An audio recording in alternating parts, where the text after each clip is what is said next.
I hate gift giving and receiving. Receiving gifts is so weird. What do you say? Thank you? This is Coffee Convos with Kail Lowry and Lindsie Chrisley. I really want you to be in your feels, Kail. That does not interest me whatsoever. I feel very attacked by you. A spirited discussion about motherhood, friendship, family, and life in the public eye. I'm just not with the fakery anymore. There's a fakery bakery around here. Here's Kail and Lindsie. I just sneezed as soon as I was accepting you into the recording, and Kristen was like, oh, I love that. And I was like, sorry. Was it an obnoxious one? No, just a regular one. I just have regular sneezes. Are we on the air? We're on the air. Good morning. Oh, wow. I wish everybody saw what I just saw. A Coke? The Coke in the can. Love it. That tells me that you were not prepared for today. I absolutely was not. I don't have any water here. The only thing I have in the office fridge is soda. Oh my God. I want to tell you that the amount of shit that I just got accomplished in 15 minutes, so that I was only 5 minutes late to this is incredible. Honestly incredible. What are you eating? Besides the fact that I burnt this English muffin. It's normally pretty good, but like this is going to be like a little bit of, is it called ASMR? Listen. Yes. Oh, people are going to love that. I know. They're going to love it. That's why I can't eat it, but it's so good. I eat this almost every day. If I don't eat oatmeal, I eat this. English muffins are disgusting. There's no flavor to them. They are foul. They are like eating cardboard. That's a lie. No. Like that's categorically false. Categorically false? I just like don't like that you said that. And also, what's the difference in an English muffin and bread? Like English muffin has better texture to me than bread. I don't have any tissues here and my nose is running also. Mine too. And so if y'all see me wipe my nose with my sleeve, sorry about it. No, bread is fluffy and delicious, and English muffin is like stale bread. Like that's what it reminds me of. No, like you just didn't have it the right way before. I mean, this certainly is not the right way, but Eggs Benedict. No, I hate Eggs Benedict because isn't that like a poached egg? Yeah. Yeah, I hate poached. Well, do you eat runny eggs, like regular runny eggs? Yeah, I call them drippy. But, drippy eggs. Was it on here that I was talking about egg in a hole or egg in a basket? No. What? Where you take a piece of, Julie's dad used to do this for us when we were kids all the time. So shout out Papa Harvey. He would like cut, I thought he invented it, but I don't think he did. I think that I just like thought it when I was a kid. Other people do it, but it's where you take like a piece of bread and then you put it like in your skillet with butter and then you crack your egg. You make a hole like out of the center of your bread. Like a lot of people use like a cookie cutter. So you have a hole. Okay. And then you crack your egg in that hole. So it kind of like keeps it uniform. Okay. Then you cook the egg and then you have the other little piece of like bread that you cut out. You put it down in your pan and get it, you know, like with butter on it. And then you can put jelly on that one. And then you have like an egg in a hole with your toast. You've never done this with your kids? No, I've never even heard of this. Like, I'm going to need you. Cute. It sounds like a fun time. I'm going to need you to make it. Like, I'm going to need you to make it immediately. I've never been able to successfully make runny eggs or drippy eggs by myself. Excuse me. I love a good drippy egg. Like when you can like slop up the like drippiness with your toast. Oh, that's what I typically like. But I've been slowing down on the eggs since I found out that I'm allergic to egg whites. Wait, what? Who's allergic to egg whites? Me. That's alarming. That's very alarming. I'm like, I can't eat bread, gluten, egg whites, chicken, like all the things that I would normal people would have in like a meal plan to like eat healthy. I can't have it, or I'm not supposed to. I do, but I'm not supposed to. I just hate that for you. Yeah.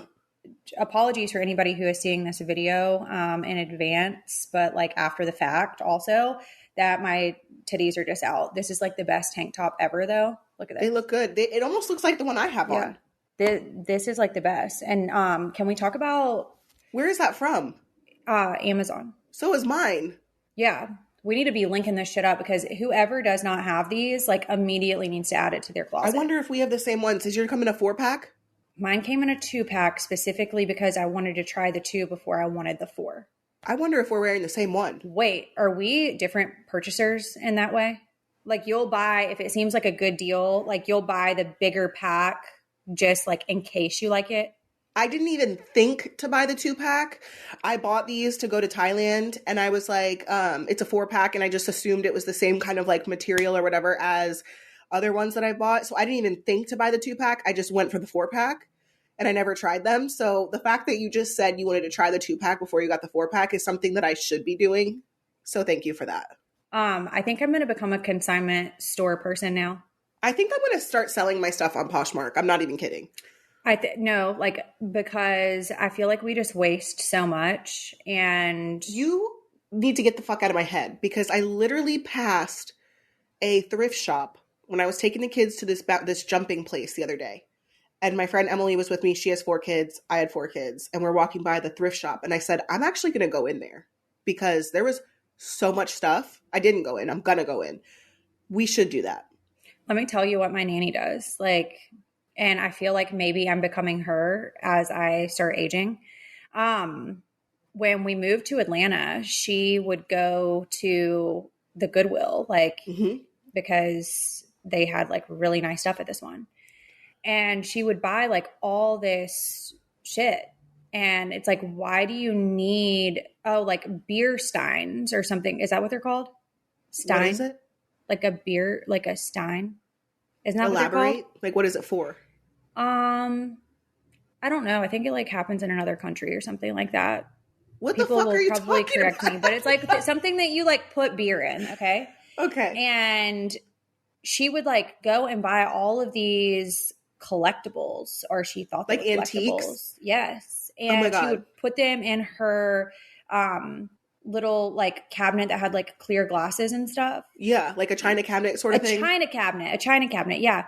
She put it in there and would like put this stuff on display. And I'm like, you got this at Goodwill. Like, why are you trying to act like this is like a family heirloom? Like, it's just weird. Is that like what generation are our grandparents? Because my grandmother, Carol Jean, she would do stuff like yard sales, garage sales, antique shops, like all of that. And she would her house I loved her house and the way that she decorated it and stuff. But like, also same, like she would display these things that she got and she would call them antiques. But like, were they actually antiques? Because I can't imagine that they would sell antiques at a fucking yard sale. First of all, they're not antiques. And I call my nanny Calliope because that bitch has a little of something of everything. What is Calliope? I don't know. It's just like I heard this name like growing up, and I feel like it's just somebody who just like has a bunch of like shit. Like they're just like eclectic. And so I would go to my grandparents' house and they would just have like all this shit like sitting out. And I'm just like, why? Like, what is this? Why? This is a dust collector. And I think it turned me off from having like knickknacks around. And my dad said that he would like have someone go over and like pack up her stuff, like that she definitely didn't need, that she bought at Goodwill, and take it back to Goodwill. And then the bitch would go and repurchase stuff that she already had. Did she know that she was repurchasing? I don't think she knew. My grandmother had, rest in peace, Carol Jean. She had like, when you first walked into her home, like first of all, my grandparents built it. They were together for like 50 years. They built this house. And when you first walk in the front door, they had, and it was decorated very nicely, but like the church pews was the bench where you walk into the house and there's like a bench that you sit on. And that was like old church pews. So you immediately felt bad for committing crimes in their home. I would never commit a crime in my grandparents' home. They were like my ride or dies. I loved them. They disowned me when I was 14, but nonetheless, they disowned you. Well, I mean, you know, Susie and everything else, they want to believe their daughter. I get it. So like, anyway, but I love them so much. But yeah, the church pew, I actually have one of the benches now. And then they have this like antique ladder above their kitchen island. And it was like suspended from the ceiling, and it had like pots and pans like dangling from it. Oh, antique. She was one of those. I can like picture her. Yes, like antique pots and pans hanging from the antique ladder. I have the ladder now. I'm not sure what to do with it, but like whenever my grandfather passed away, my uncle let me like go get some stuff from the house, and that was one of the things that I picked. I don't know what to do with it, but like, because it was in their kitchen, it was such a staple for me.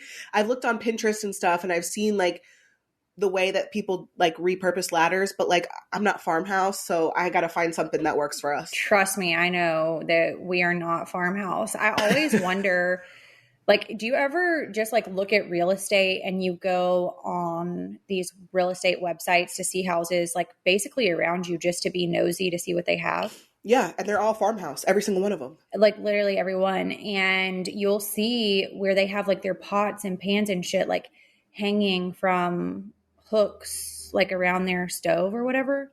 Yeah. And I'm just like, how do those not just become dusty as fuck? Maybe they don't use those. Like, maybe those are decoration, like my grandparents. I just feel like you would need not an eclectic set, but like a matching set if they're going to be decorative pieces. And I certainly wouldn't like, are you trying to kill somebody? Like, what if, what if the house started shaking and that shit just like started falling? Like, do people think about this stuff? I don't know. That's a great question. And I don't have the answer.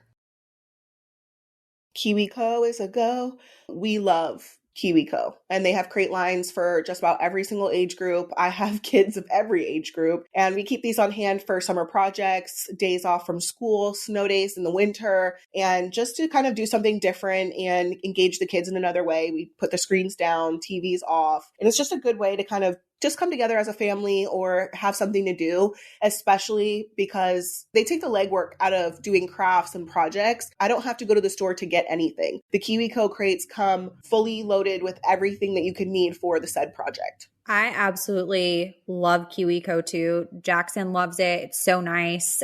He gets really excited every month when it just shows up at our door. It's something that's special for him. I've talked before that I really like the Atlas crate. It is geography and culture. So I like doing those when we are traveling more because I can try to like line it up with somewhere that we're going, which is really nice. And I remember telling you not too long ago about the Yummy crate.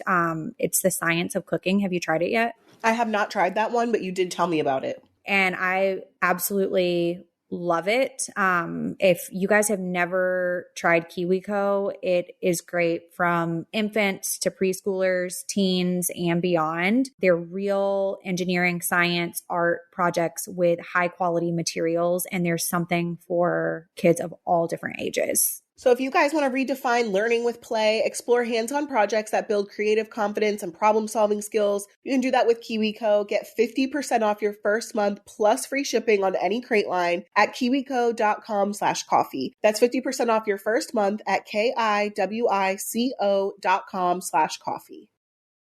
I have 2 questions for you because they were promises that you made. Okay. And I hope that you're staying true to these promises. Okay. Can you tell us your method on how to catch a cheater? Okay. I'm not going to name drop, but I am going to say that one of my friends helped me. So I would go through my ex's phone when he was asleep. This was like in like crazy Kail era. This is not, I'm not there anymore. Crazy Kail era. Go through his phone when he was sleeping. And the thing was that he would keep his phone in his shoes on the stairs, or he would keep his phone. Wait, back up. Why was his phone in his shoes? To hide it, because he didn't want me to get to it. But you knew that it was in his shoes? Yeah, because at the time, one of my girlfriends was living with me, and she would see, and she would text me, hey, just so you know, he came down and put his phone in his shoes. Or like when he got in bed with me, he would take his pants off and like just have his boxers on, and his phone would be in his pants pocket. So like he thought he was being slick, but like I'm one step ahead of you. So like, sir, you are not slick, Rick. You're not slick at all. Or he would have all of his iMessages go to his computer, and I'd be like, oh, I need to use your computer. And then I'd go through the messages. So with the phone thing, I'd wait till he'd go to sleep, and I would go through his phone. And that's the other thing. I never showed him what cards I had. So like I would see him put the password in, but I would never act like I cared. I wouldn't act pressed. I would just keep it in my head. So when he would go to sleep, go through his phone, and I didn't want him to know what I was doing. So then I would put the phone back, text my friend, and say, you know, this person, this is what was in the text messages, blah, blah, blah, blah, blah. So then she would text me from an app, like a phone app, with a random phone number and be like, Kail, so-and-so is cheating on, like, I'm with him, like, I sucked his dick, blah, blah, blah. Like, she would tell on him, based on everything that I found in the phone. She would text it to me, so then I would wake him up and be like, look at the text I just got, like, what the fuck is this?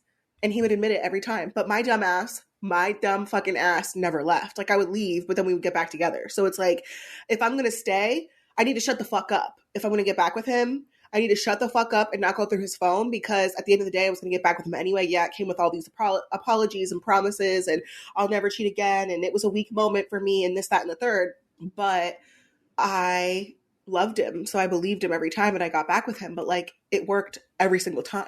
So can you tell me, you would like call him out on this, right? Mm-hmm.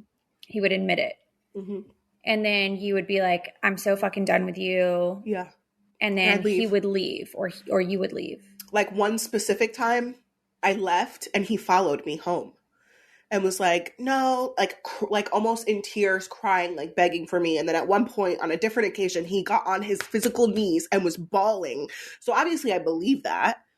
Okay. But that tells you that I'm psychotic. Yes. And like also me, because there is some type of thrill that is associated with that type of chasing, that if you're not careful, you will just like slip down into a straight up slippery fucking slope, like break your neck, never come back. Yeah.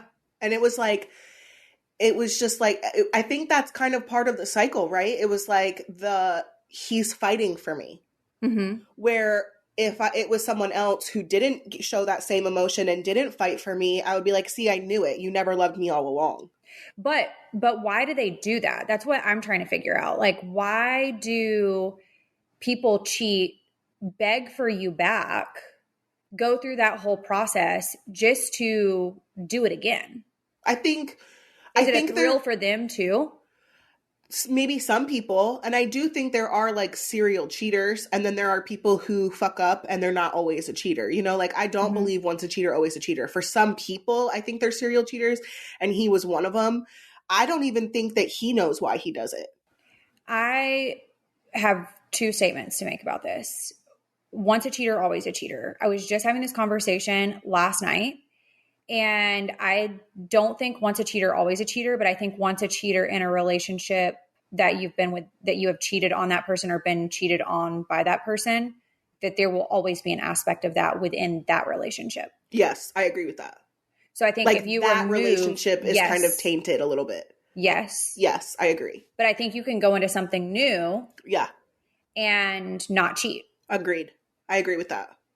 Second thing is, I don't believe at this point, just based off of lived experience, based off experience that I know that you have lived, that it has anything to do with what someone looks like. No, it doesn't. It doesn't, because I mean, people hear it all the time. Like, you could literally have the most gorgeous girlfriend or the most gorgeous wife, husband, whatever, and they go cheat on you with someone that's bottom of the barrel. Not to talk about anyone's looks, but like, yeah, they don't care. I don't think it's about looks at all. And I saw this TikTok, and it was talking about how if you have been cheated on by somebody and they come back, it's likely because of this unattainable aspect of you. Okay. And when they're cheating with somebody, they're choosing somebody that they know is like a solid play. Say that again. It's like a solid play. So they're cheating on you with someone that they know that they can have, and that person would like be with them even if you won't. But they're going to keep you as long as you'll keep them, but they're going to have that other situation on the back burner. So give me an example. So like this person that I was just talking about, when he was cheating on me, if I was to leave him, he knows that person would be with him. So then why be with me at all? I don't know. I think that's the question that you have to ask the cheater. And it's like, what is it? What is the thrill? Like, why are you who you are? Why do you do the things you do? When I cheated on Jordan, I was young. I was 18. But that being said, I feel like I cheated not because I actually wanted to be with Joe. I think it was like We were young. I didn't want him, but I didn't want anyone else to have him at that time. You know what I mean? And so there wasn't really a thrill there. It was just more like... We call that greedy. Yes, I was greedy, immature, selfish. I didn't really care about anyone else's feelings at that time. I know a situation that you have been in multiple times. I'm scared. That you've allowed someone to hang around. Who? I'm not going to say the person's name. Well, tell me. I don't know what you just said. I don't even know what that was. Was it like this? Yeah. Oh, okay. Gotcha. Yeah, that you could... Yes, like basically one up and use as leverage, which is fucked up. But again, it's like you're shitting where you eat. So now don't fuck with me. And you need to be honest about the situation or it's going to come out. Like the truth is going to come out somewhere, even if it's not from me. You're going to get caught up. We're essentially just like now the new catch a cheater. I love that for us. So if you guys have any questions about how you want to catch somebody cheating, just write us and we'll try to help you. Can you also tell me about your pregnant cat and why I knew that this was going to become an issue? So Barn Cat is pregnant, one of the barn cats. And who'd she sleep with? I need to know because I have not I've seen one other stray cat in my whole like existence where I live now. And we don't feed any of the other cats. Like the only cats I feed are like Barn Cat and like my indoor cats. And I don't know. I've never seen another cat out there. Well, like maybe like 6-ish weeks ago, couldn't find Barn Cat. Like could not find her. She was out hoeing. She was hoeing. And actually, I didn't even know didn't even know if it was a boy or girl. Like it was not confirmed if it was a boy or girl. So I just said, I think it's a she. And Isaac was at his dad's. And I told Natalie, I'm like, I'm going to have to tell Natalie that Barn Cat is gone because I haven't seen her. And she was like, just wait. Isaac comes back. The cat comes back. So I was like, okay, it's fine. Didn't even think of the possibility that this fucking cat could have gotten pregnant because all my cats are fixed. So I just don't know why I assumed that she was also fixed. Because this specific one I didn't take to get fixed. So I just assumed. How'd you know she's pregnant though? Do you see her nipples? Oh, because I don't know this for certain, but before I took her to the vet originally, because I took her to the vet a couple weeks ago because it looked like she had some sort of eye infection. And I told the vet, I was like, she got out and this is how she came back. Like, she disappeared out into the fucking tundra and I never saw her for like 2 days. And this is how she came back. So I took her to the vet and they're like, don't worry about it. We'll put her on some antibiotics, got her all figured out. And then that's when they confirmed it was a girl. So I was like, okay, well, she must have been pregnant at that time. So she's already like, just like, and I don't know this for sure, but I think she may have had worms as a baby because she never really grew to like a full cat size. Like my indoor cats are huge and she never grew. She still looks like a kitten herself. Back up. Go ahead. So worms make you not grow?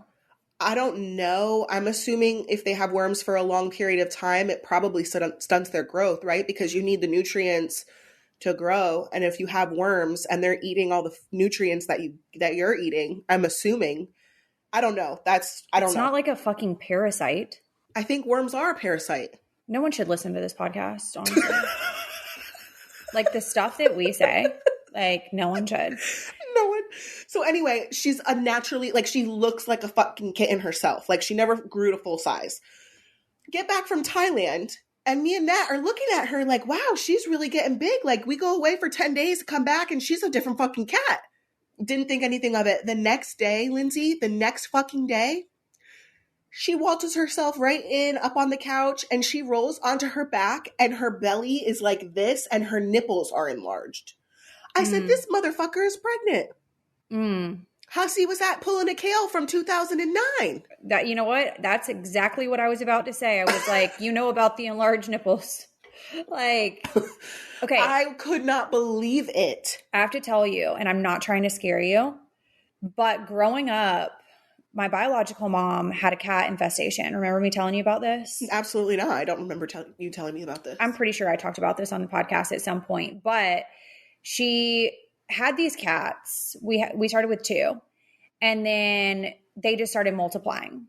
And once that happens, it's really hard to like get control of it. Unless you take every single one of them to get fixed. Yes. It's like really, really hard. And then the cats just like kept having babies. And then the kitten started having babies. And it just became like way out of fucking control. I mean, to the point that I felt like she was a cat collector. She had all these cats like in her garage. It was literally insane. And they got pregnant by wild cats. Like bobcats and like different. And they came out with no tails and they were mean as fuck. That's like wolf dog hybrids. Yeah, they were mean as fuck. Like you couldn't even touch them, like to try to even get them to the vet. We had to call somebody out to like come catch them. To catch them so that we could even get them to the vet. Because they were wild. Like they had no tails. Procreate with themselves too, which probably also made them mean. Yeah, like they were basically like incest. Well, I wish that I could. I'm actually should have like the cameras roll back and see if I wish I knew what date she like actually disappeared, because I would roll back the cameras and like check.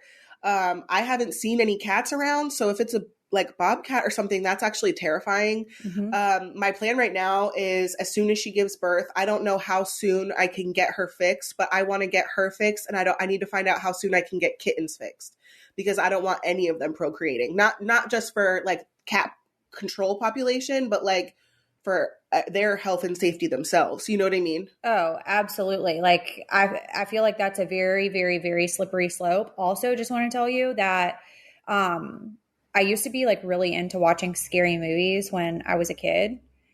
And then I kind of like grew out of it. Mm-hmm. I now like really don't love to do it. I have to be like super in the mood to do it. Yeah. I had this bedroom in the basement because our house it had like the main floor and then you like went under. So it was like, what is it called? A split level? Yeah, it was like a split level. And my room was down there. And this was when I was in like 6th and 7th grade. And I would go to bed at night and hear what I thought was a baby crying. It was cats. It was cats fucking outside the window. And like I was scared to tell my parents that somebody was dropping their baby off. Like I was a dumbass. I was like, someone's dropping their baby off in these bushes. And I didn't even know what sex was then. Like I had no idea what it was, because like I told you, we didn't have those conversations. Like I was very juvenile for my age. I was just like very sheltered. So I didn't even know what that was. So like cats having sex was not on your radar whatsoever. On my radar whatsoever. So immediately I'm like, there is a baby out there in a carrier and like someone's dropping it off like in these bushes at night. And it was cats fucking. Do you know that that's what they sound like? A baby crying? No, but I did hear, I read online that they'll like nest and then they'll start like pretty much screaming and crying when they give birth. So like I'll very much probably know when she goes into labor. Mm-hmm. Oh, you absolutely will. Coffee Combos podcast is sponsored by BetterHelp. Lindsie and I talk about therapy all the time, and we want to remind you that as the weather gets nicer, you want to feel good, you want to feel your best. Therapy is a great option. BetterHelp is a great option. I absolutely love BetterHelp. I absolutely love therapy. And when you're at your best, you can do great things. Sometimes life can get you bogged down. You might feel overwhelmed or like you're just not showing up the way that you want to. And working with a therapist can help you get closer to the best version of you, because when you feel empowered, you are more prepared to take on everything life throws at you. Also, that's not to say that it won't be hard. Working through, some of the things that you need to get through can be challenging. So keep that in mind. But if you do want to try therapy, definitely give BetterHelp a try. This is a great option. It's convenient, flexible, affordable, and entirely online. All you have to do is fill out a brief questionnaire to get matched with a licensed therapist, and you can switch therapists anytime for no additional charge. If you want to live a more empowered life, therapy can get you there. Visit betterhelp.com/coffee today to get 10% off your first month. That's BetterHelp, HELP.com/coffee. Tree Hut is the creator of America's #1 body scrub, and they've just released new hydrating gel washes, which I did get 2 of them, and I cannot wait to try them. I also got them as well. I believe the one that's in my shower now is the vitamin C one. And if you guys have not tried it, skin quenching lather with a long lasting scent And all of the washes are formulated with their hydrating oil complex to plump skin with renewing antioxidants, rich avocado, kiwi, and orange oils. We know that I love a good oil. Yeah, we know. Lindsie loves all the oil things, and all the washes have a matching body scrub, so that's really nice. I've been using their body scrubs for forever. Those are made with real sugar, shea butter, and a special 6-oil blend that leaves skin smooth and hydrated. So if you guys haven't tried Tree Hut, you need to do that now. Complete your shower routine with Tree Hut. You can get them at Target and Ulta. You can shop Tree Hut at Ulta, Target, and Walmart, online and in-store. Check out treehutshea.com/podcast for more details today. I need to tell you this quote that I saw, and I'm sure you've heard something along these lines before, but it was Conor McGregor. And it says, I don't eat with people that I wouldn't starve with. I eat with my own. I don't try to bring people in and have this fake thing. I don't share dinner table with people that I wouldn't starve with. And that is definitely the era that I'm in right now. Explain that a little bit further. So is that like, I'm not going to do anything for someone that I wouldn't go through hell with? Is that kind of what he's saying? Yeah.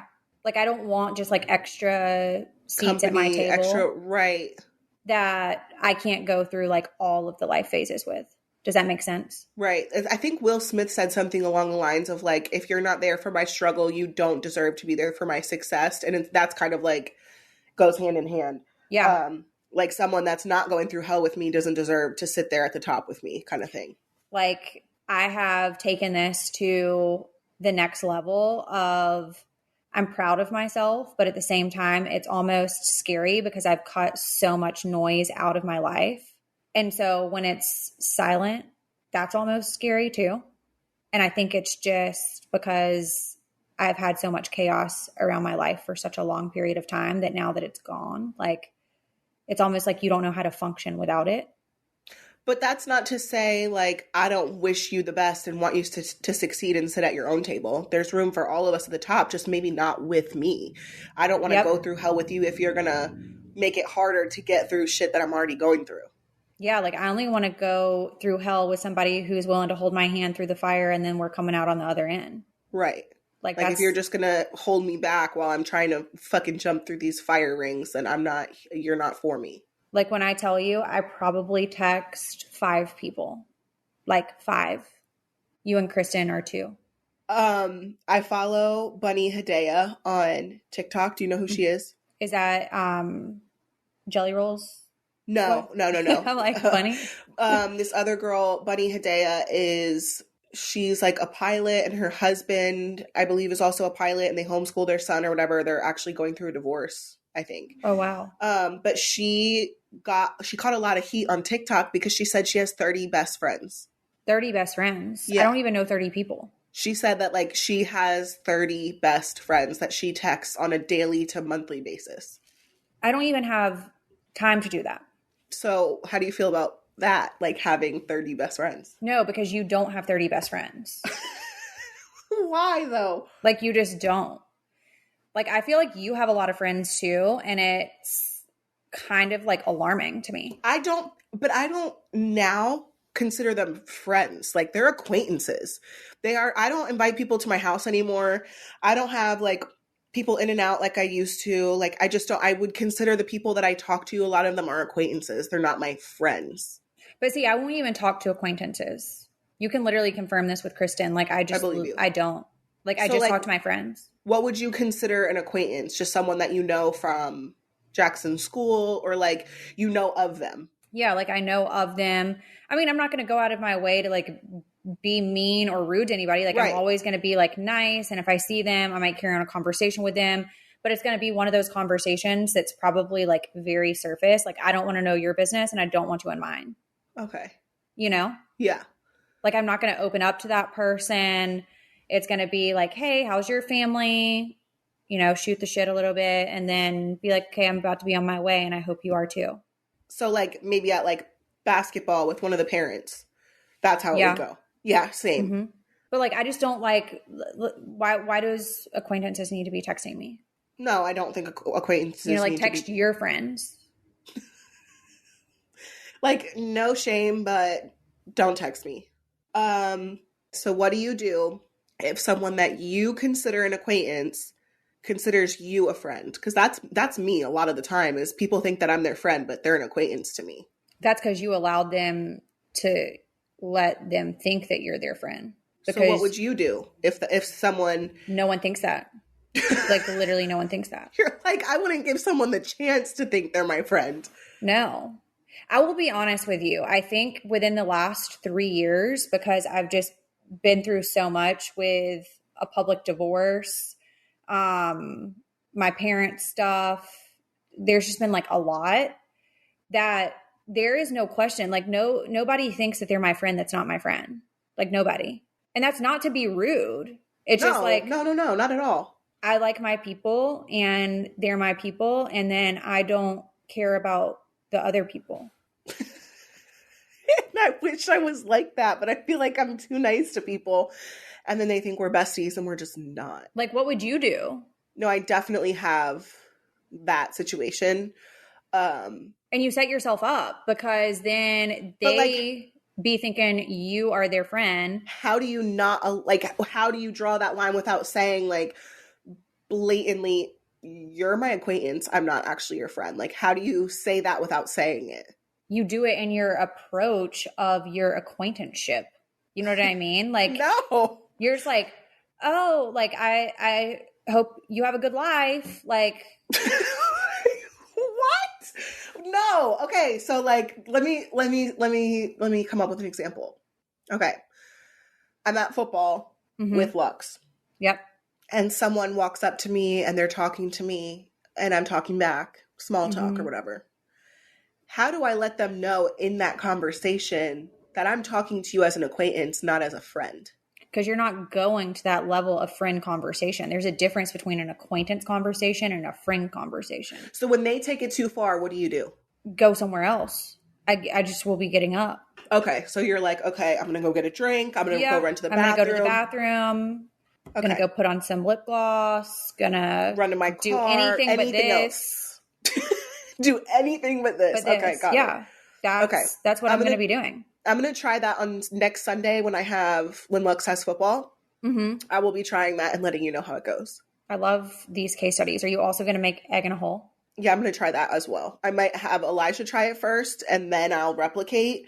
Yeah. Because otherwise it'll be the blind leading the blind. Okay. So I want to talk about this listener topic because I think there's actually two really good ones.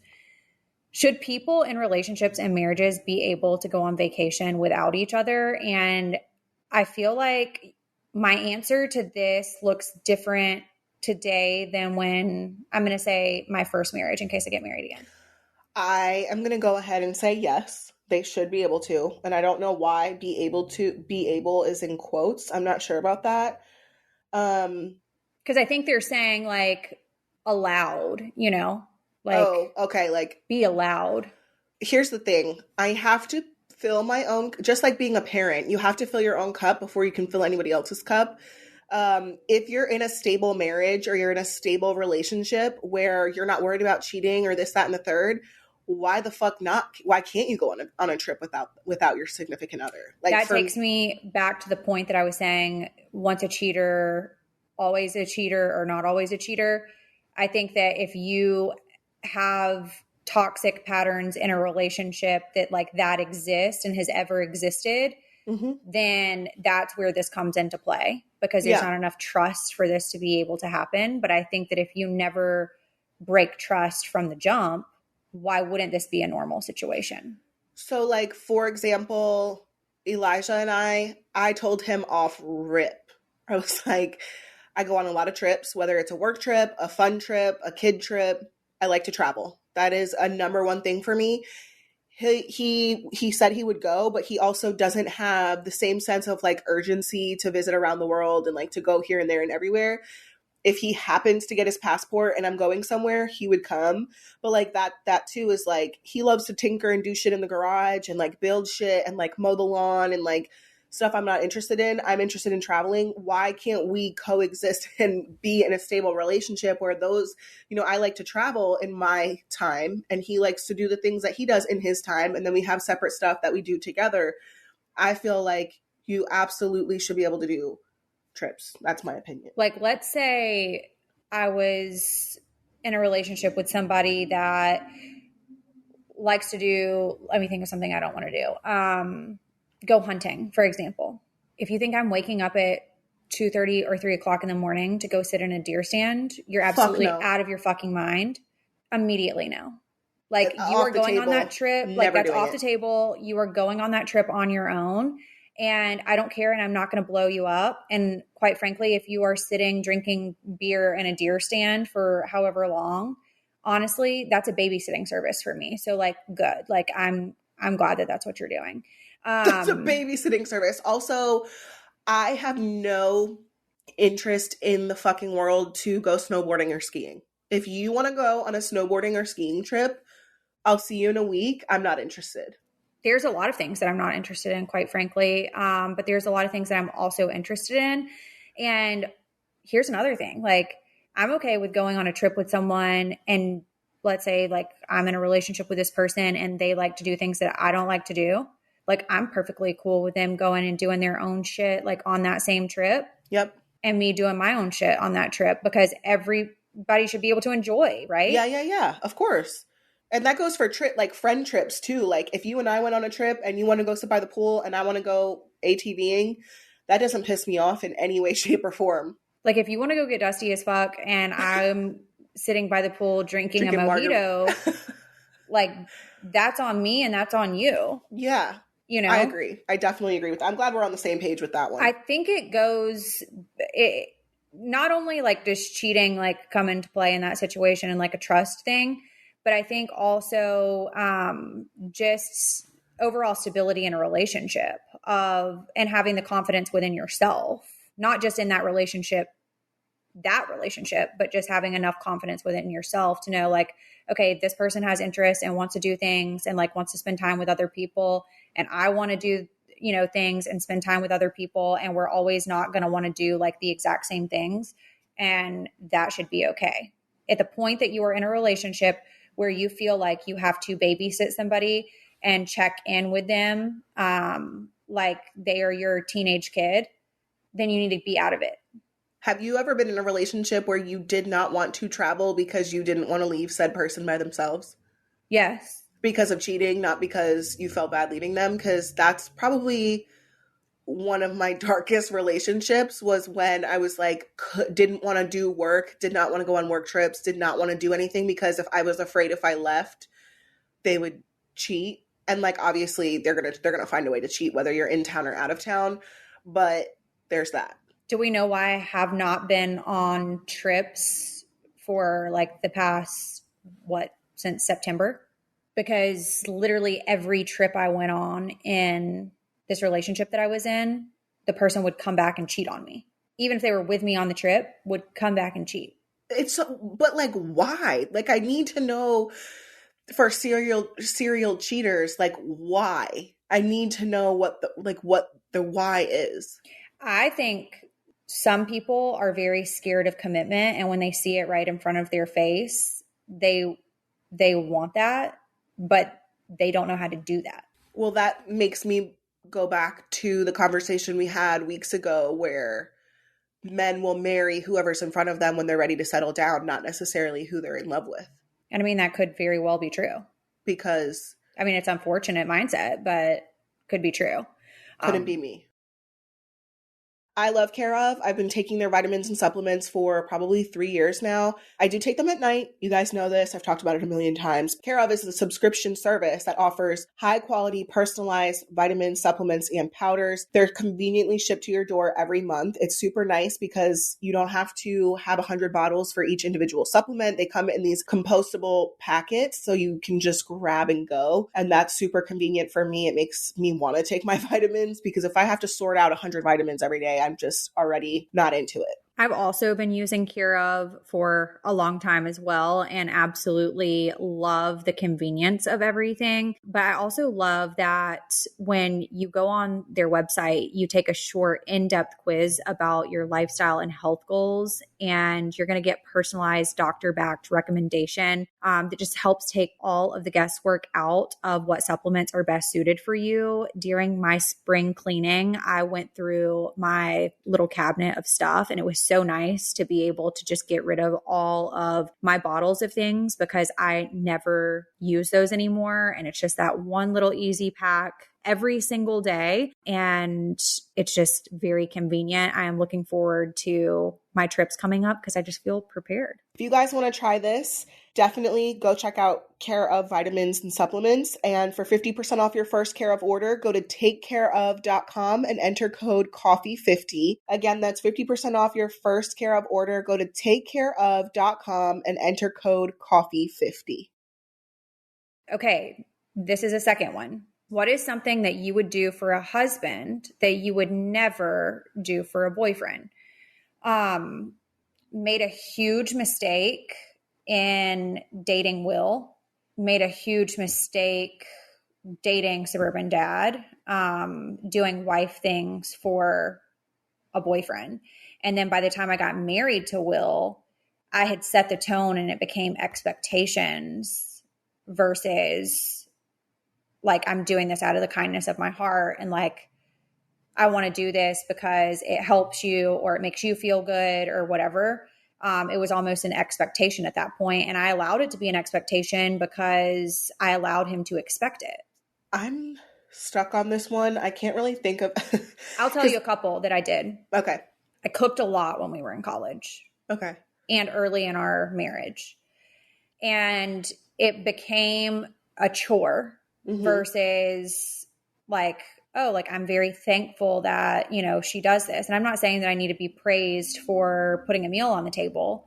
But at the same time, some would be nice, you know, versus just like expecting it every night. Right. So when I stopped doing it and started working more, then resentment built. Yep. So like setting a tone, and then I wasn't able to keep it up because life things changed for me, but life things stayed the same for him. I wouldn't repeat those things in a relationship at 33 years old. Like I'm going to go into that relationship saying like, do not expect me to cook every night. Do not expect that, you know, I'm going to have my shit together 24/7. Like I have a calendar. I have shit that like I have to do. And Monday through Friday, it's grind time. And the weekends, like if we want to grill, if we want to whatever, then that's perfectly fine. But I'm not going to be super planned out on fucking dinner plans. Like that stresses me out. And I'm just like not going to do that. Washing clothes every single day. Like I might do that, but I also might not because I might have other shit to do. That reminds me of, I'm not going to look for it because it's going to take too much time, but that reminds me of a TikTok I just saw. And it was highly controversial with the like viewers because they were like, oh, fuck no, just say that you're living with someone. And she was going on to say like, she doesn't do her partner's laundry and it's her husband. She's like, I've seen this. I've seen like, this. I think she had like blonde hair. It was like a girl with blonde hair. And she was like, I don't do his laundry. We have 2 separate bank accounts. And like people were pissed, but also you have to do what works for you. And I have made so many mistakes throughout all of my relationships where like, you know, there was, you know, when I was married, there was a portion of that marriage where I've already told the story, so I don't feel bad saying it again. You know, I was cooking regularly so that he would have a hot meal when he came home. And it became an expectation, kind of like what you said. And it does start to build resentment, like when you don't keep up with it. And the same goes for me. Like, I'm sure I've introduced people to something that I never maintained, but you know, things change or whatever. The day that he flipped out about the carrots in the pot roast, I was like, oh no, we're not doing this anymore. And so I'm sure he hated my guts ever since then. But, you know, I've bought cars for people I wasn't married to. I've bought beds and apartments. And so there's really nothing that I can say that I wouldn't do for a boyfriend or that I wouldn't do until we were married. I think that one's tough for me because I just feel like married or not, I'm not doing your laundry. Married or not, we're delegating to whoever is best fit for the task. Well, we were talking about it should be the most efficient. Yeah. The person that can do it most efficiently. Not that I wouldn't do some of those things for a boyfriend. I just don't want it to be an expectation that I'm going to do those things. So like if I'm doing it, that's out of the kindness of my heart and don't expect it. Also, you should be working together as a team. So like if my day looks over full and you know that like I can't do more, but there are things that need to be done and their day is not as busy, pick up those tasks and I will return that. Mm-hmm. It has to be a partnership. And I think that's where a lot of people go wrong, where there's all these expectations on this one person and then not the expectations on the other. And then it just becomes a resentful situation. And I think once the resentment sets in, it's really hard to get away from it. Yeah. Once the resentment sets in, it's almost like, and maybe I'm only speaking for women because I feel like we stay in relationships until we're the fuck over them. And then we get out when we're done.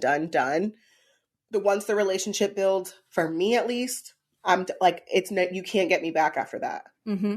Oh, yeah. No, I think I regularly say like, once I'm done, but it takes me a long time to get done. There. Mm-hmm. You know, because we were talking about how I am really a stayer versus a leaver, even though I've been the one to leave in two different situations. But you stay until you can, like, you're done. Yeah. Until I am for real done. Yeah. No, I agree with that. I want to ask you about high conflict parenting.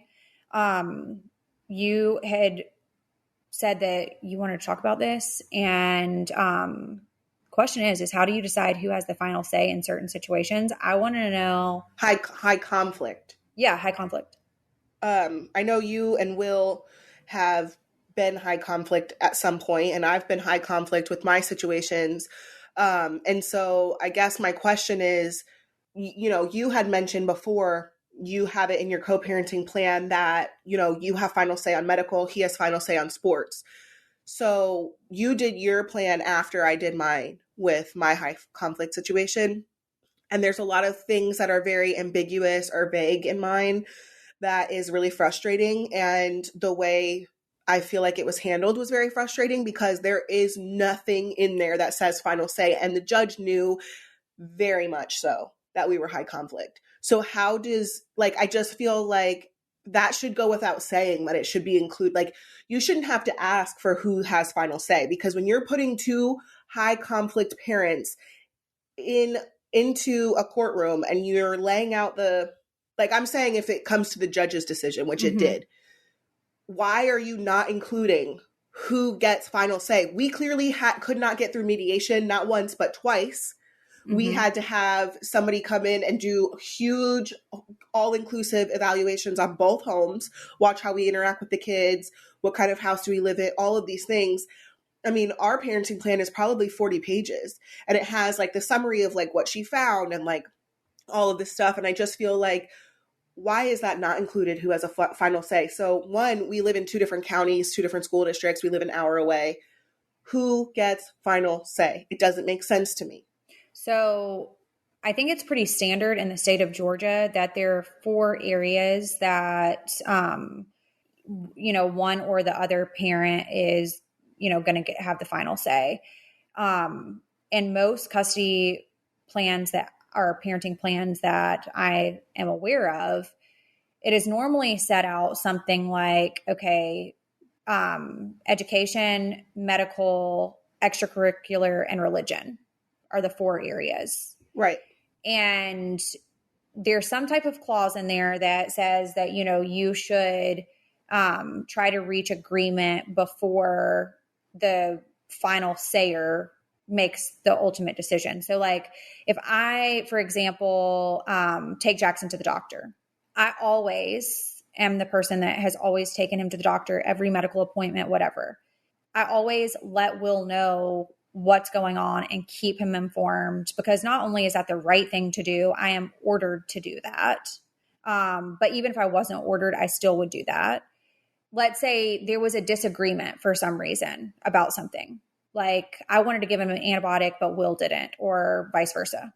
I have to consult with him about it, But if he disagrees with me, I still have the final say. I just have to prove that you're backed up by facts or whatever reasoning you have to give it to him. Yeah.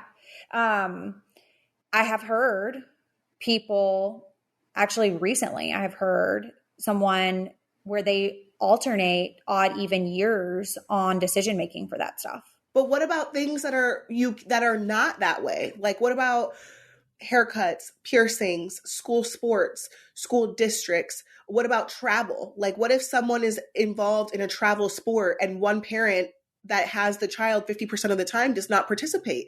Who gets final say on that? I don't know, because you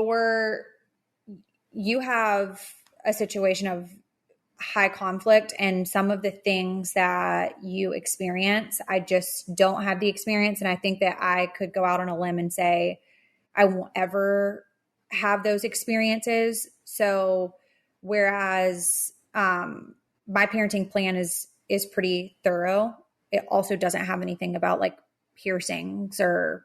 Mine doesn't either, but I'm just like, specifically medical and sports are where I struggle, because in one situation, it's like, I don't want to name names because I'm not talking shit in any way. So I just want to preface this. I'm getting along with Joe, Javi, and Chris right now. So I do not want to rock the boat in any way. I'm just wanting to get through this. So in a situation that I have that's not high conflict, one of the situations that occurred was a falling out, we'll call it, between an activity and my child's father.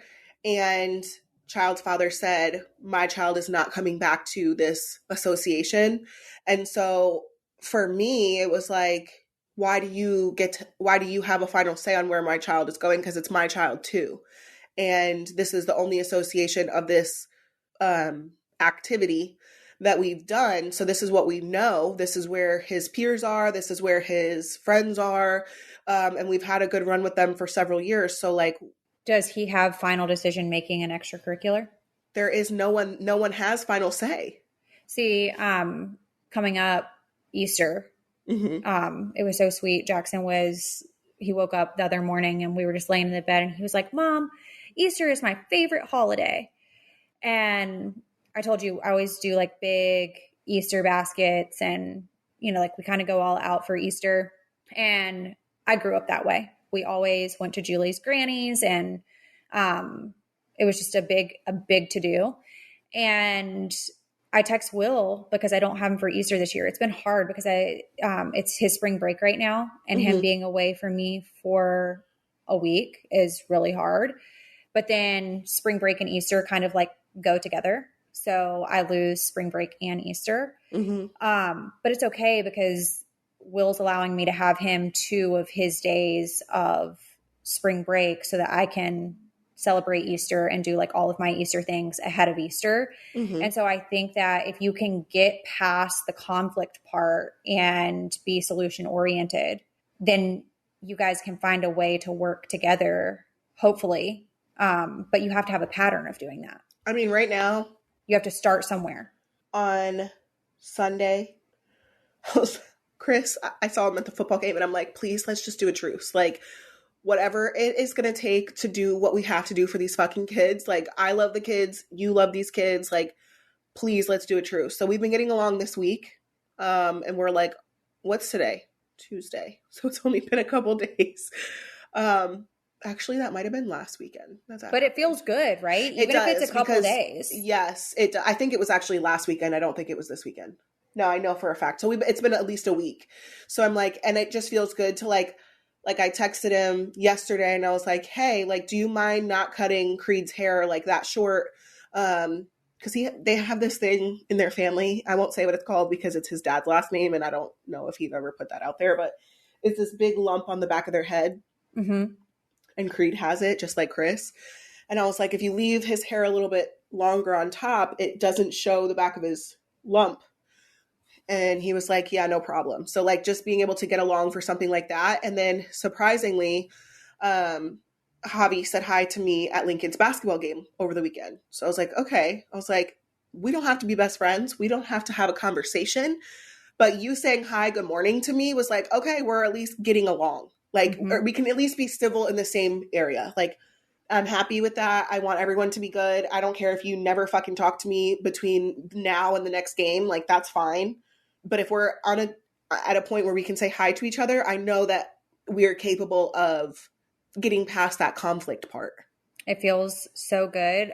Big shout out to Jose and Chris from Coffee Convos podcast, Lindsay Chrisley and the Kitty Gang. Yes. Love you guys this week. Coffee Combos podcast is brought to you by Progressive Insurance. Hey, Kitty Gang, whether you love true crime or comedies, celebrity interviews, news, even motivational speakers, you call the shots on what's in your podcast queue, right? And guess what? Now you can call the shots on your auto insurance too. Enter the Name Your Price tool from Progressive. The Name Your Price tool puts you in charge of your auto insurance by working just the way it sounds. You tell Progressive how much you want to pay for car insurance, then they'll show you a variety of coverages that fit within your budget, giving you options. Now that's something that you're going to want to press play on. It's easy to start a quote and you'll be able to choose the best option for you fast. It's just one of the many ways that you can save with Progressive Insurance. Quote today at progressive.com to try the Name Your Price tool for yourself and join the over 29 million drivers who trust Progressive. Progressive Casualty Insurance Company and affiliates. Price and coverage match limited by state law.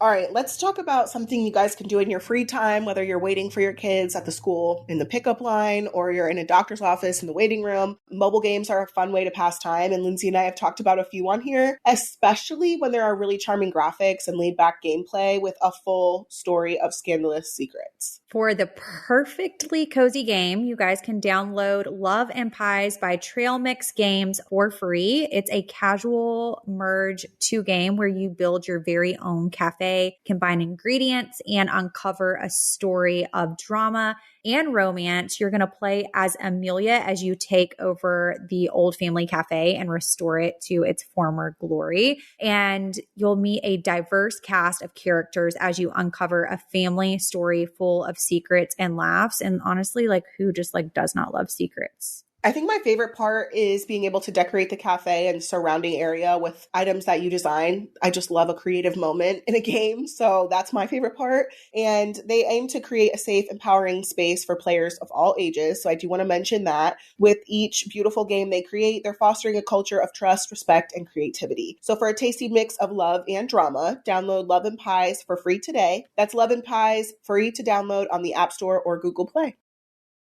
Want to talk about this really, really quick before we do foul play, because it's starting to get hot outside and we regularly see headlines like this start coming up about this time of the year.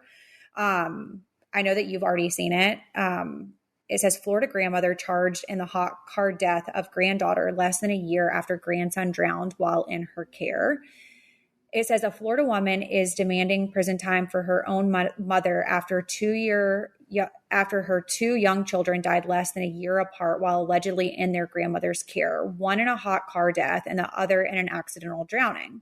Oh, she was also a principal. Okay, but I just want to say before we proceed any further from this, if I had left my children in the care of my mother and one of them had already passed due to some form of negligence while in said grandmother's care, I wouldn't trust this person with my second child.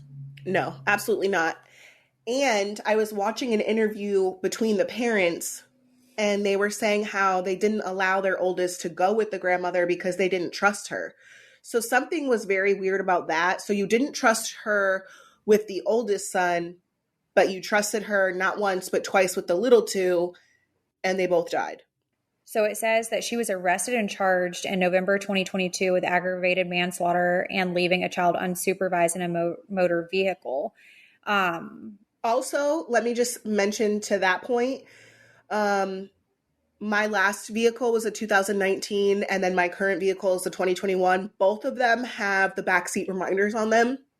And this woman was driving a 2019 Lexus, and commenters were saying that they also drive a 2019 Lexus, her model, that also has the backseat reminder. So something is off. Really? And mine, I don't know if you have it or if it has ever gone off.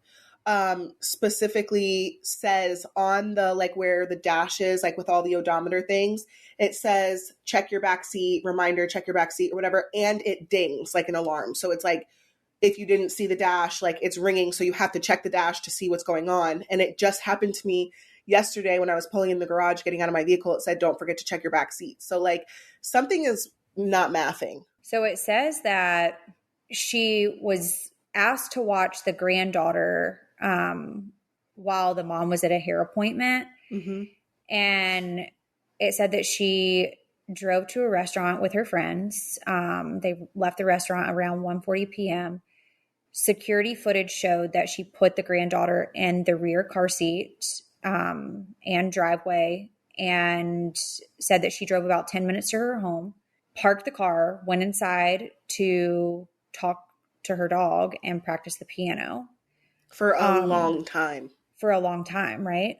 Because it says that after 4:30 p.m., she took 2 cups of tea out of her vehicle for her and her grandson, and then drove the vehicle to her backyard, and was in the backyard, was talking for 10 minutes. And then all of a sudden it came across her head that the child was still in the car. Said that they pulled the baby out immediately, started CPR, and someone called 911. The baby was pronounced dead at the scene. Temperatures that day reached 90 degrees. The autopsy showed no signs of injuries, and her death was ruled as a homicide. It said in December 2021, the couple's 16-month-old son died also while in her care. Court records state that Nix was babysitting the little boy while she fell asleep. The child wandered outside and drowned in a pond near her home. She was not charged in that incident. How are you a principal and you're responsible for all those kids at a school, but you can't even watch your 2 grandchildren safely? Also, if you fall asleep watching my child and my child wanders down to a pool, you're never getting a second chance to watch another one of my children ever again. Well, that's what I was saying. So that's very fishy to me as far as the parents go. And I don't know if you saw the interview between the parents. It was an interview. I know some of the comments were like, you can't judge how she's grieving or how he's grieving, but like there is a lot of fishy things about the couple that really just kind of rubbed me the wrong way. I'll be interested to see, kind of how this plays out. I'm alarmed that she was never charged with anything the first time. Like whether you fall asleep or not, a child still negligent, died from an accidental drowning. And that you're negligent. You were negligent. Yeah. And it was, I guess, manslaughter would be like an unintentional. Let me Google it just before I talk out of my ass. Manslaughter definition: the crime of killing a human being without malice, forethought, or otherwise in circumstances not amounting to murder. So is common law legal term for homicide considered by law less culpable than murder. The distinction between murder and manslaughter is sometimes said to first been made by the ancient. So basically, manslaughter should have been the first one. Negligence, manslaughter, something of the first child as well. So I just don't really understand why that was never charged, number one. Number two, unintentional killing of another person. She should have been charged the first time. Still, 2 children have now died because of your negligence. So that's what something is fishy about it. Like, it's very weird. It said that her pretrial hearing is set for May 2nd. So I'm sure we'll be hearing more as it unfolds.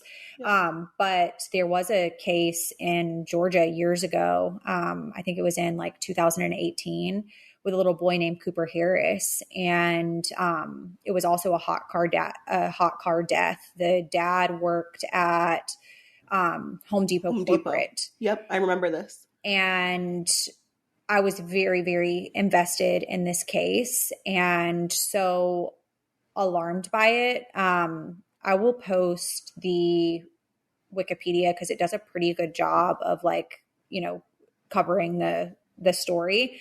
But that one was intentional, no? That was intentional. There was so much media coverage around that. They had to move his trial to another district to just keep down the media.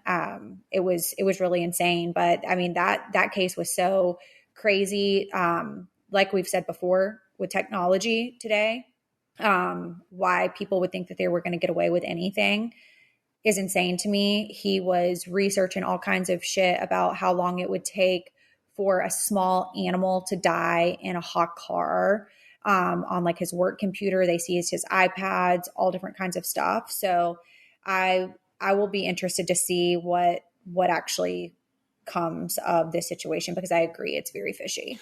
I just feel like there are so many alternatives to killing your child. Like, I full on understand that having a child is a lot more work than people are willing to admit, or,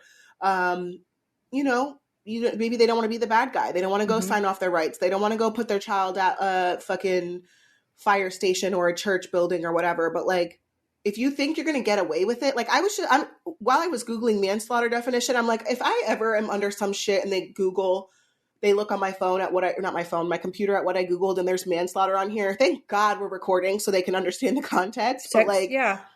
I mean, what goes through your fucking head? Go if you don't want to be a dad anymore, you want to go be with your mistress, you want to go do this, your child is better off you leaving them and abandoning them than to kill them.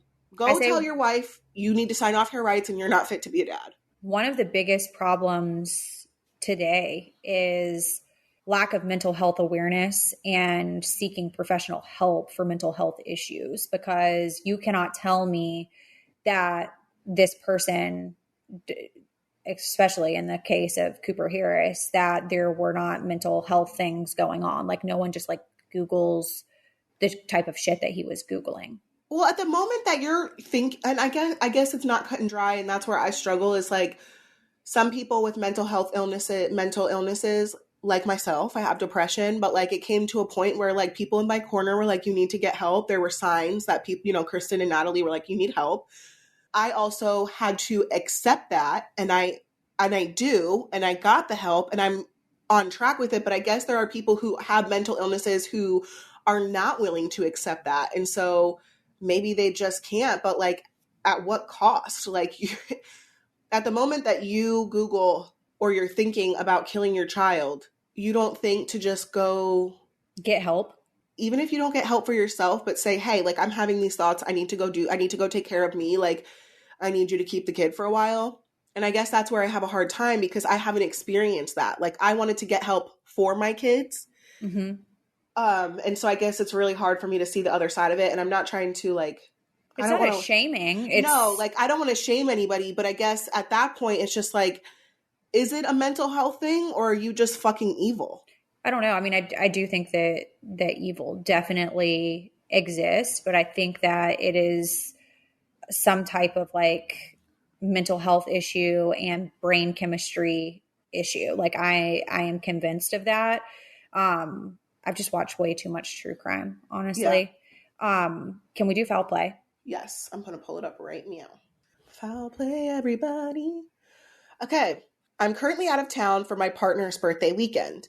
The first night we went a little too hard partying, which isn't out of the norm for us. Usually I'm lucky and don't experience bad hangovers. I woke up today feeling normal headaches, needing some fluids. Unfortunately, it took a huge turn for the worst. I've been nonstop vomiting. We decided to take a shower and get ready for the house, thinking my hangover will pass.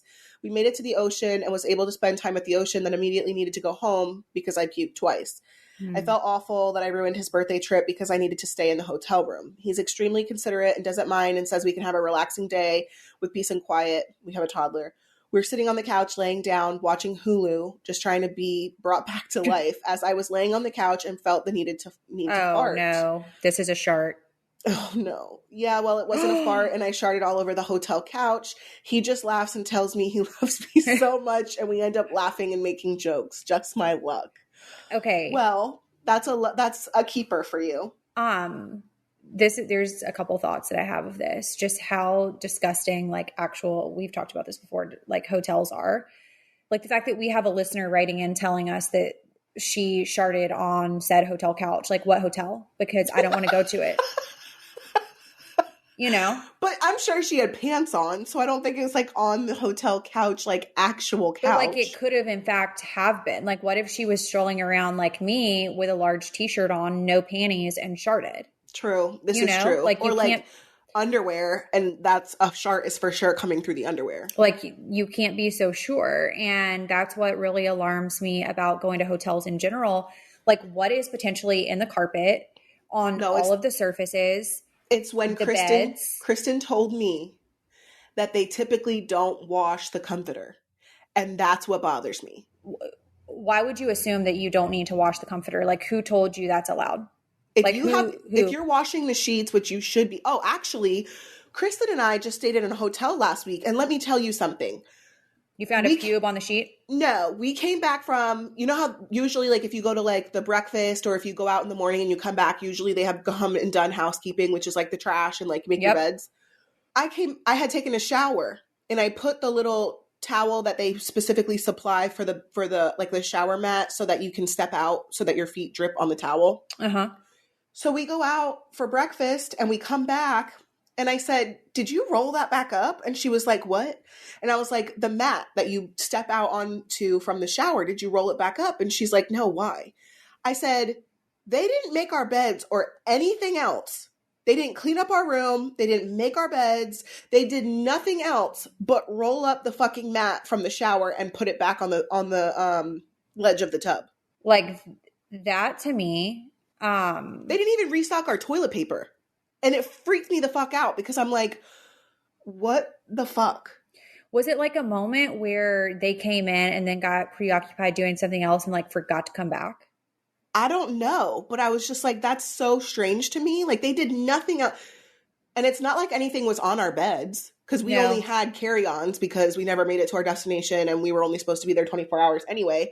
But yeah, I was like, Kristen, what the fuck? And then I just let it go. But then I'm thinking to myself, if that's what they're doing in here, they probably didn't even wash the sheets. Oh, it's really honestly alarming. And you should just, if you're going to a hotel, you should immediately stop thinking because at the point that you start thinking, you just would rather sleep in your car. Yeah. I've thought about this with rental cars, specifically ones that don't have leather seats. Yeah. Hotels. I know that there are people that are listening to this that are going to second what I'm about to say, that you have pulled down your sheets and seen like a pube. It's really disgusting. If you peel back the actual sheets, you'll see like on the mattress pad how there'll be like little like puby looking hairs on it. And it's like, okay, yeah, like I cannot do this. And now the fact that I know that somebody has sharted on a hotel couch. You're immediately alarmed. I'm immediately alarmed. I just also need to say that I hope that this person is still with the person that they sharted on the couch with because seems like a good person to me. Yeah. I'm glad that he laughed and like made you feel okay about it. Next. My name is Haley. I'm obsessed with you guys and your podcast. Thanks. Backstory, when I was 12 or 13 in middle school, I wanted to be cool like the older girls and have sex. Ooh. Well, I was weird and emo, and that was hard to come by, so I just told everyone I had been having sex. I started dating this older boy, maybe 1 or 2 grades ahead of me. I told him I wasn't a virgin, and I was. So, of course, he wanted to have sex. I told him, let's just start slow and only do other things for a couple weeks. One night I was at his house. His parents let us go into his room with the door shut. Mind you, his dad always told him if he didn't lose his virginity by the time he was 14, that meant he was gay. So by those standards, he had to live up to it. He wasn't a virgin. I hate this person's dad. Who the fuck says that? That is so disturbing to me. That person's dad. Anyways, we go into his room and we're making out and he starts to finger me. He's doing it so hard, he pops my cherry. Neither of us noticed until we were done and he pulled his hand out of my pants with blood all over it. We were both mortified. He said, I thought you weren't a virgin. And I played it off like I had just gotten my period in the middle of it all. He told everyone at our school, and for the rest of my middle school career, everyone called me Bloody Mary. Talk about horrifying. I hope you guys enjoyed my foul play. The whole situation still lives in my head rent-free 10 years later. Love you, ladies. That's horrible. Honestly, I've heard of people getting their cherries popped, like riding bikes, pogo sticks, like weird shit. Yeah. That's just not happening with a finger for me. Like, that's a no for me, dog. That couldn't have been pleasurable. Also, I'm not walking around lying about the fact that I've had sex if I haven't. Well, that's peer pressure. She was peer pressured. Okay, But were you a type that was peer pressured? Because I was not. I was also wanted to have sex because one of my good friends was having sex, and I felt like I needed to have sex as well. The thoughts of even sex at 12 or 13 years old, like I was still going to Blockbuster, like on the weekends, like that, looking for movies and snacks. Like I didn't even know what sex was. Oh, I didn't know what sex was when I had it. I had no fucking clue. But like, how did you know, like, She told me. play with his dick? Like, how did you know? I didn't play with it. There was no foreplay. There was no intimacy. There was strip down on the sidewalk behind this building and put your shirt on the ground for me and I'll spread my legs. Like literally there was no romance, no nothing. No. But how did you know to spread them? He told me. He told you? He said, spread your legs. Yeah. And then you just did it. Yeah. No, immediately if someone told me to spread my legs, I'm yelling. I had just turned 14 years old. I'm screaming for my dad immediately. I was newly 14. No. And I don't even think he wanted to do it, but I was like, no, Caitlin said that we have to, that like this is how we do it. Did it feel good?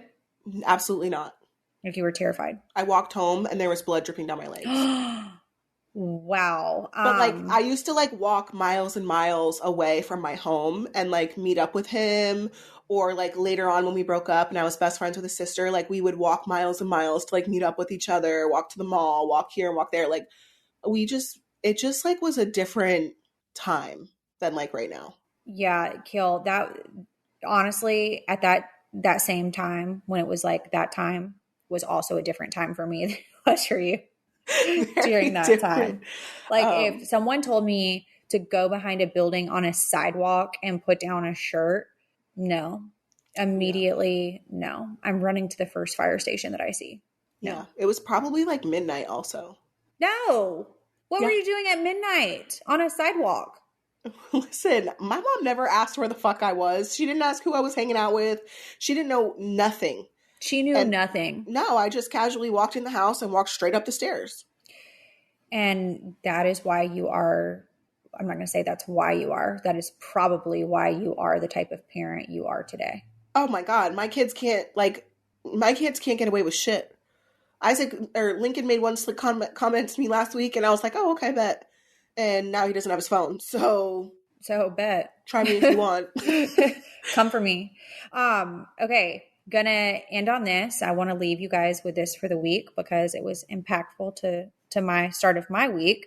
It says emotional maturity looks like being okay with letting others be wrong and have the last word. You drain yourself when you try to convince people to see a perspective they don't care to see. Be mature enough to disengage from things that disrupt your peace. I absolutely love that. And I'm going to screenshot that. So thank you. Thank you, ma'am. Thank you guys for tuning into our eclectic array of bullshit this week. If you have not subscribed to the show, you can do that on any podcast app. Make sure you guys follow us on @Coffee Convos Podcast on Instagram.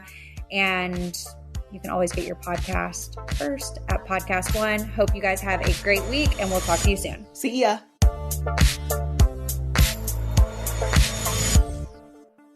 All month long on Pluto TV, stream the biggest Tyler Perry movies free. Watch your favorites like Medea's Witness Protection and Medea's Big Happy Family. Join Tyler Perry as he goes on a couples retreat with Sharon Leal in Why Did I Get Married? Or Idris Elba and Gabrielle Union in the Tyler Perry directed film Daddy's Little Girls. Plus, Pluto TV has hundreds of channels with thousands more movies and TV shows. Available on live and on demand. Download the free Pluto TV app on all your favorite devices and start streaming now. Pluto TV. Drop in, watch free.